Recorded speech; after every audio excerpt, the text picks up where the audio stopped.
Alright you guys, so today we're doing a lot of stuff with the STI. I've got the air oil separator out for delivery. We're going to get the oil pan back on the car permanently. We're going to get oil in the car. We're going to play in the software a little bit because there may be some hidden settings that might be able to work for us in our favor that I haven't even tried tapping into yet. So we're going to try doing that today. I don't know the results. I don't know if it's going to work. It may piss off the car. It may not piss off the car. The car may be very happy about it. So we're gonna do that here in a little bit. But first, let me show you where we're starting, because we're going to start with the oil pan because that's absolutely going to suck. So if you've ever installed an oil pan on an EG33 with the engine in the car, you know how much it sucks. This is going to be no different. So unlike the EG33, there's normally 4 bolts in the back that are just a pain in the butt to try to get to. Luckily for us, there's only 3 that are going to be a pain in the butt to try to get to. So with some extensions, some wobblies, a lot of patience, a lot of cursing, we're going to get this oil pan installed today. I got all of the sand out of this thing. I got it nicely cleaned. I ran dish soap through it. I ran degreaser through it, a blowtorch, everything I could think of to try to get everything absolutely out of here. And it looks like we're pretty much good to go at this point. I've got all the hardware. I snagged every new bolt that I could from Subaru, but they only had so many. Luckily, I do have some spares from some old EJ25s that I had laying around. To seal the oil pan, we're just going to be using some RTV. This is just Permatex The Right Stuff. It's pretty much what I use for any oil sealing surfaces on these cars. And then I also, if you guys don't have these in your garage, I highly suggest them. I'm still missing the size that I need, but a good helicoil kit to have in the garage is a huge thing. Same with an O-ring kit. I'll link both of those down below, but when you're in need of an O-ring, or you're in need of something like very specific and you don't know what size you need, having these kits makes life so easy because you can just pop them open and grab whatever size that you need. And I've been using this thing like crazy with this car, just because there's so many random O-rings that they discontinued that I need for this thing. So that thing's been a huge help. So let's just jump on this. Let's go get our oil pickup permanently installed back on the car. I had to pull it back off and have Kyle modify it a little bit for us, so that way it was just a little bit too long and it was hitting the bottom of the pan down in there. So now that we have that corrected, we can go ahead and get the pan back on. I've already test fit, everything is solid. Let me pull that oil pickup off. We'll get it prepped. We'll get it wiped down with some brake clean. We'll get an O-ring on it. We'll get that installed back on the car. And we'll get this oil pan on. All right, baby boy, let me take you back off. Oh my goodness, dude, those back bolts are gonna suck booty hole, I can already tell. Pull this O-ring out. Bloop. How do you fit? You fit up nicely. Look at that fits beautifully. Perfect. Oil pickup can just kind of slide right in like that. Grab one of these bolts with our lock washers. Get you installed. Oh, I am not looking forward to this at all. I want you guys to know that. Oil pickups suck butthole to do on cars with the engine installed. Now I'm gonna leave this a little bit loose so that way I have a little bit of movement out of it, so that way I can get the oil pan up on here. Once I have the oil pan up on here, I can tighten this fully down, then get the oil pan in. I just have to do that because we extended this a little bit, so it doesn't want to go in there nicely. So let's go put a seal on the oil pan. I'm gonna time lapse going through this because this is probably gonna take me an hour. It's not gonna be a good time. Ugh.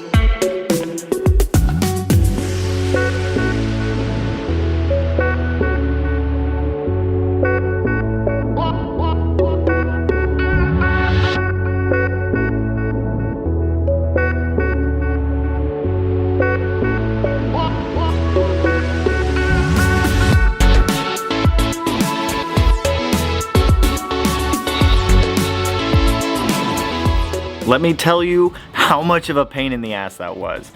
Getting the oil pan, any Subaru, well, any STI and EJ-based WRX, the oil pan always sits like right above the subframe. And on EJs, the oil pan's a little bit smaller, so you can at least kind of snake your little 1/4 inch 10 mil up in there. With this, it was like threading the fucking needle, like playing Operation, where if you touch something, the bolt falls out of the socket and you gotta go back in there and do it again. I've gotten pretty good at being able to thread the needle up to get the bolts up into where they need to go into the block, but holy hell, that was awful. So, our oil pan's on the car. Before, I am going to put some oil in the car here in a little bit just to run it through there. I'm going to give that gasket maker about 2 hours here a little bit. It's a little colder out. I think it's like 40 today, 45-ish. It's not cold, but the temperature does affect the sealant, so I'd like to give the sealant a little bit of time to actually cure properly before we go tossing some oil in there. So that way, everything's Gucci. So, now that we've got that on the engine, I need to go find the dipstick tube for the oil pan because I have absolutely no idea where it's at. I have the dipstick, but let me go find where this tube is at. Okay, I found my dipstick tube, thankfully, and I went ahead and I got both of the little O-rings on there. Now, here's the problem that I just thought about. On the EJ25, I had to modify and move around a lot of stuff to make the dipstick work with this alternator relocation bracket. So let me take this guy off. Let me take the alternator off. I'm gonna cut power to the car because that's technically a live wire, and I've shocked myself with that before, and it's not a good feeling. So let me pull the alternator off. Let me make some room. Let me get that dipstick down in its home, and then we'll test fit this alternator back up on here.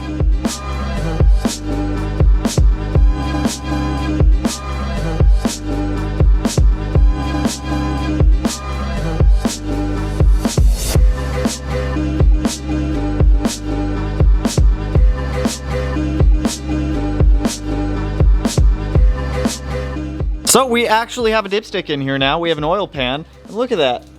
I did have to make a small spacer for the alternator bracket down there, but to be honest, this fits way better on this EG33 than it ever did on an EJ25, at least the ones that I've installed on EJ25. So we've got all this done up here. We have a pretty much a complete oiling system for the car. Oil pans on there, dipstick tubes on there, our fill is on here. We're gonna run some oil through here just to clean it out here in a second, but I do wanna show you guys this. We got our IAG comp AOS for the car. It's dope. So I did wanna run one of these in the car, and then the big breather dong will go over to that catch can back there that we have on the back, just so we're not dumping oil on the ground. When you start running a lot of PSI, it's going to start trying to kick out some oil that's in the PCV system. So we'll get the AOS just mounted up in the stock spot right up there. We can have that run to our big dong on the other guy right over there. And then we then have a done oil system for the car, which is actually huge. I'm excited about that. Dope, dude. But I gotta go ship out a couple orders because that's a box I've been waiting on, and then there's like 3 or 4 more showing up tomorrow, which is today when you guys are seeing this, because I'm in the past and you're in the future. So let me go ship those out real quick. So I went ahead and I got those orders shipped out for you guys. I get more tomorrow, so more will be going out. And also made some like breakfast for lunch type deal because I haven't eaten yet. So now I want to get some oil in the car.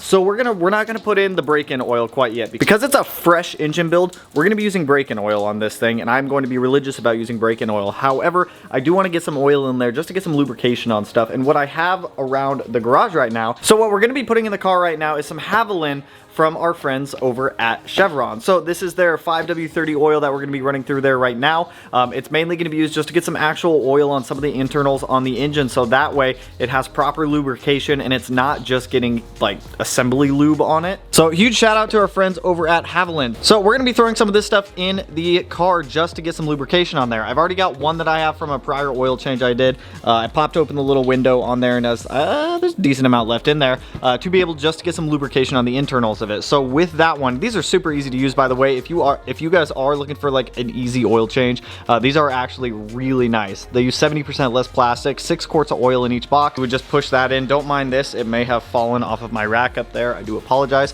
but you just pop that guy in right there. You pull out the spout, it locks in. This little flap goes back up just to keep everything in place. They have many different weights or grades of oil, so let's get some oil in this Subaru right here. So I've got the drain port off on the oil pan down there, just so that way if there is any debris or anything like that in this engine, it'll get cleaned out. So let me pop down there and make sure it's actually coming out, because we haven't ran oil through this thing yet at all. So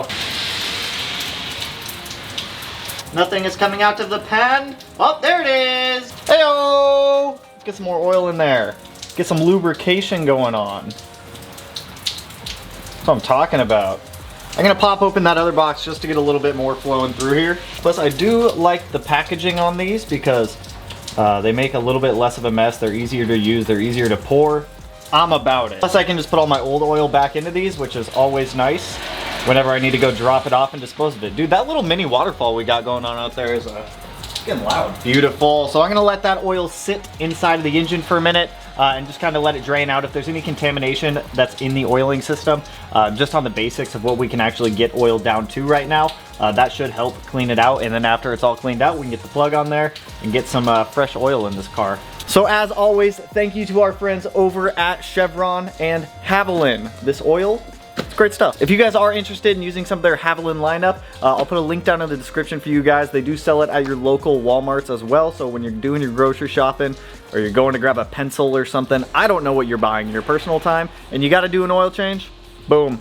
They got you. So while we let the oil flow through the car, the next thing I want to do is get this guy mocked up and mounted real quick. I want to see if these are long enough to reach where I want them to go, because I need a way for the heater core lines in the car to be able to be routed without like hitting the downpipe or anything like that. So I'm thinking with that AOS mounted right there, we have one heater core line that pokes out right there where my finger is, and that would go like from the heater. So the first hose would come up from the water pump, go to the heater core, go through the heater core, come out the heater core, go to the AOS, and then go back into the coolant crossover tube right here. But I don't know, I'm probably gonna have to buy some line extension for it. So let me mount that guy up real quick and let's test that, because that's one of the things I've been kind of curious about, if this will work or not. I know the AOS is gonna work. I just have to make it work for our application here, but I'm curious if it's gonna work for the heater core how I want it to. So let's mock that guy up. I need to move that bracket a little bit. Whatevs, we can do that. We can adjust the bracket. No biggie. Now, do you fit any better? Oh, you fit much better. Yeah, it will, however, reach this, which is good. But the next question is, there's a downpipe there, Tanner, so I'm gonna try moving this guy up more to try to get a little bit more clearance out of it. I'm pretty sure they make a pitch stop bracket for this that I may be able to try and use, so let me try adjusting it one more time. If I don't have to buy the bracket, I'd rather not buy the bracket, but we'll see what we can make happen here. I got a 10 up here. That'd be kind of nice if I did. Do I? Is that a 10? Honestly, I think that might work with our downpipe. Dude, hell yeah, boy. Sick! Next up, I need to get the turbo mocked up in here, so that way we can do the oil return line for the turbo, but that also means I need to get the exhaust temporarily put on here, so let's get the turbo on first. So with our turbo here, most turbos you're gonna have like a weird gasket that goes here, then you're gonna have some bolts bolts that go here, and like a weird adapter flange. For us, since we're using this like crazy cool turbo support bracket, it already has the O-ring built into it, and it literally just goes on right like that. And then this is our dash 10 oil return for the car. Now before I go ahead and get this on here, I'm actually gonna swap out the riv nuts that are in the frame rail right now for something that's a little bit bigger and a little bit beefier, just so we have a little bit stronger bolts on there. This guy is heavy. I want to say this turbo is probably, I don't know, 25, 30 pounds or so.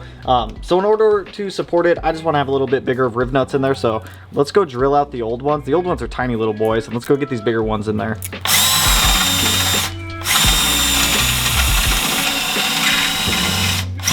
You can see it.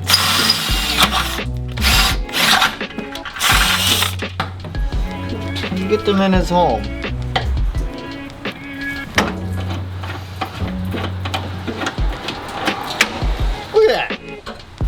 Beautiful. You take your turbo here, you put your bracket on, you slide your bracket on, then you take your fun bolts, you screw your bolts into your turbo, and then you turn yourself around, because that's what it's all about. Make sure your O-ring's there, you're gonna have it's perfectly balanced. The world is in perfect order. It's in perfect order. Dude, these Allen wrenches are by far the greatest things I have bought. If you guys don't have these, I'll link them down below. They have a ball head Allen on the end. By far, you can get in some like weird angles with them and not strip out bolts, because I have a knack for stripping out bolts, and we don't want to strip out bolts if we can avoid it. So these things, 10 out of 10, dude. 10 out of freaking 10. Hey. Round 2.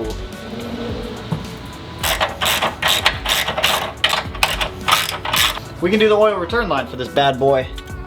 But I also want to test fit the downpipe back in here, just to make sure that it clears our AOS. And while we have the turbo in, now's the time to do it. First thing I gotta do is move these freaking power steering lines, dude.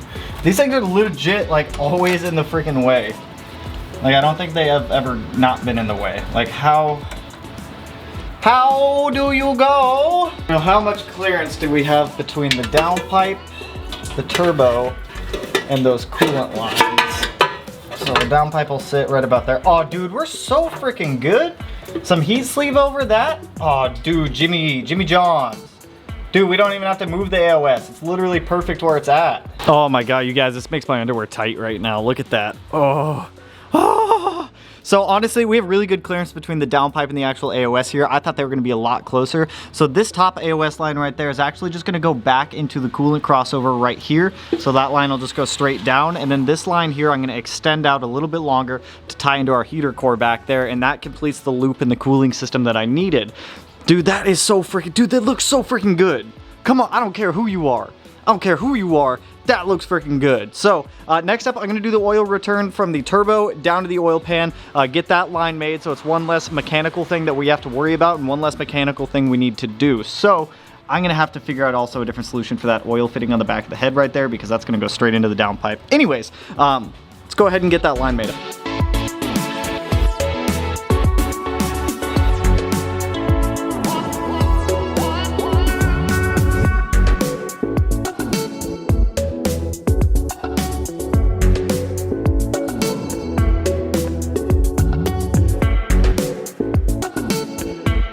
You guys, so I was a little nervous about this oil return here. So I have a 45 coming off of the turbo that then wraps down. I'm gonna have to put something here just to keep it from like chafing up on this. I might trim this frame rail a little bit right where this is. Actually, it's not on a sharp portion, and there's a stainless steel clamp on there, so I don't think it'll rub anything like that.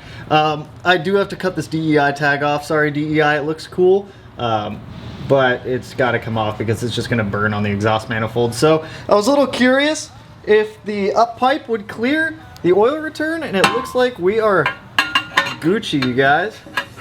We got a solid inches. We got inches between it. And with this thing coated, I'm not gonna worry about it catching on fire, heating up too much. I think it'll do just fine. So our oil return is done also. Dude, we have a complete oiling system on the car now. We have the AOS, we have our oil pan on, we got our oil return on. I have the oil feed line here for the turbo as well. We got a full freaking oiling system, boys. I will say this is a little sketch because the oil return does go in between the exhaust manifold. Don't really have much of a choice about it because there's literally no other way to get it through there. But luckily we left a big enough hole in this oil, or in this exhaust manifold, to be able to fit this oil return line through there. So I just gotta cut that tag off there so that way it doesn't catch on fire. But dude, I'm happy about that. So just to give you guys a little bit better of a look here, oil return comes down from the turbo, and then as you can see right there, it goes in between the exhaust manifold. That's why I gotta cut that tag off. With that tag off of there, it won't touch anything, and with the coating that we're gonna put on the exhaust manifolds, I'm not worrying about it too much. That's like a damn near perfect fit. I'm pretty happy with that. So I'm gonna go get ready for the live stream, and then after that, come back out and we'll see what else we can get knocked out. We've done a lot today. Pretty much the entire oiling system, and figured out the cooling system. We just have to figure out the fans. Kyle's coming up next week to finish the radiator and a whole bunch of other smaller stuff. We're getting close. We're getting so freaking close. So next morning, I didn't get a chance to go into the ECU last night after the live stream. Melanie was using her computer for some work, which it's her computer, so she has total priority on that. I don't have a laptop to be able to plug into the ECU. I don't have my own laptop to be able to plug into the ECU, I should say. So I didn't get a chance to actually go in there. Now, the thing with the ECU thing that I'm going to try is the Haltech has CAN protocol built into it for a GR STI. This prior generation to the VA, so it's 2008 to 2014. I'm kind of curious if I can use, a bird just flew into a garbage can. Okay.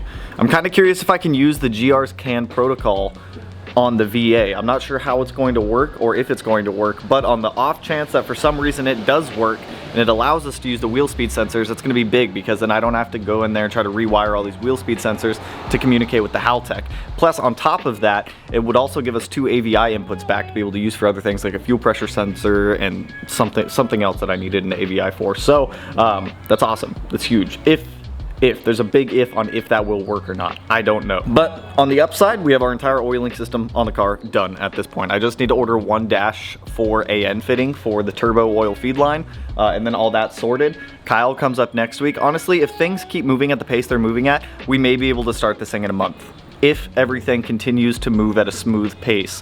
The fuel filter gets dropped off today. The fuel line was supposed to get dropped off 2 days ago, but it's still in transit on its way up here. So as soon as that fuel line gets dropped off, we can have the fuel system entirely done. We'll have the oiling system entirely done. Then we just need to do the coolant system, which is pretty much worked out at this point. We just need to get all the lines hooked up. Once Kyle comes up next week to finish the fabrication on that stuff, cooling system will be done. Then I just need to get some power steering lines built and a reservoir put in there, and then our power steering system's done. And then at that point, it's just finishing the wiring, which if the GR CAN protocol works for some reason, we're solid. So that's where I'm gonna end it on this one, you guys. I'm gonna keep going to town. I'm gonna try this ECU thing today. So I'm gonna take the CAN high and low inputs off of the stock wiring harness and try to route them into one of the CAN buses on the Haltech, because there's 2 CAN buses. on the Haltech that I can utilize, one for Haltech equipment and one for OEM stuff if that works. So that's all I got for you guys on this one. If you like the video, you know what to do. Go ahead and hit that like button, turn it black, blue, green, yellow, purple, silver, cyan, whatever color it turns for you. And if you're not already subscribed to the channel and you want to be because you want to see this thing run, or you just want to see me do random stupid things with cars and whatnot, you know, just hit the button if you want to. I'm not going to tell you to do it. You're an adult. So with that, I will catch you guys in the next one. Peace out, homies. Woo!